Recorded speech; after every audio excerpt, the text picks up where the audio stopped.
Thank you. Andrew Small, Chairman Marshall Fund of the United States. Thank you very much for your excellent speech. I just had a question about China. China's becoming a more global power. Pakistan is in many ways China's closest security partner. You talked about CPEC in your remarks as one of the focal points of cooperation.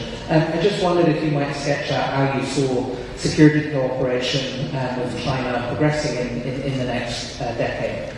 As I said in the speech, that we are not looking for camp politics. We had historically excellent regime in the United States. The good army that today we have is largely built and trained by the United States. The best equipment that we have is the American equipment.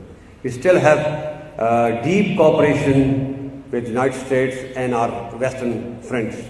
A month back, the American Air Force was here for a huge exercise with our Air Force. So we have great cooperation with the West. China, of course, is our neighbor, is a very important neighbor, and has helped us in many ways. Our military cooperation with China is growing because we are denied equipment from the West. Many of the equipment which were, deals which were concluded have been cancelled. So what do we do? I'll just give you an example. We bought T-129 helicopters from Turkey. It's a very good machine and the deal was fine. It's a defensive weapon. It's a gunship. But the engine was of American origin. So the Americans refused to give the third-party certification. So what do? Either we wait or go somewhere else. Either go to Russia or go to China. We will prefer to maintain a balance.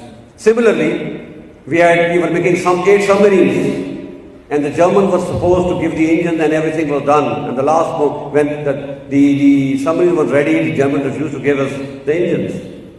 France has done the same, of course, under the Indian pressure, because India is a big buyer. So what do? It is your responsibility to maintain the balance. If you are tilted towards one side outrightly,